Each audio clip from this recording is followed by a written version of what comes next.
Nya to parmasya kay na ba? Oh.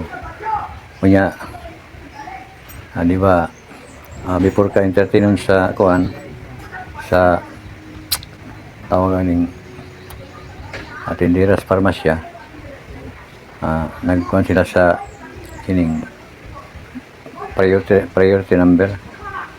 So kadto ako kay na daghang kay nang ikuan o daghang kay nang linya para sulat puro na nagkawid o priority number. So lagi kay nagiuna man lang kuan katong nakauna o nag-serve na sila sa mga tawagan ng gipang order sa uban o gipamalit. So katong bago lang nangabot sama nako naghuwat pa sa kuan, naghuwat pa nga tawagon sa tindira aron nga mo ma-entertain. Karon dugay na mo patuwat.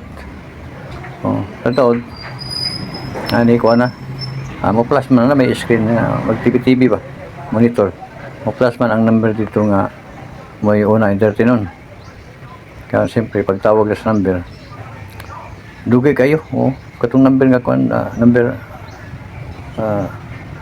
55 dugay kayo ning kuan ning lihok ko asa kinsa may 55 diha si 55 taon dugay pa lagi tato ditindog kunya kay ano sa ba nga na may pagkakuan dito kumbaga problema sa una-una ba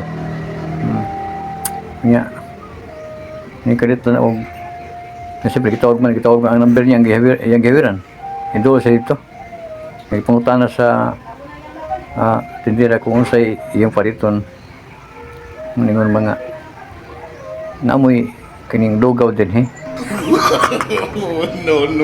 Nangutana maglugaw tindira pabida po nimo manang nakadagadagan na customer ikaw galangan-langan ra ka hindi mo taon na kuan din kananan parmasya man nasuko ko itong bahay nga medyo doon di pagka-kuan lagi pagka-gamay or ang problema sa una-una huwag nilakaw grabe ngutuwat mga tao nagkagay ngutuwat mga tao lagi aron ma-entertain kato pa si ibis kato si aron nga kato si entertain aron nga magsunod-sunod na galangan-langan pag lugaw pag tindog tapos pag tindog pa lugaw na gipangayo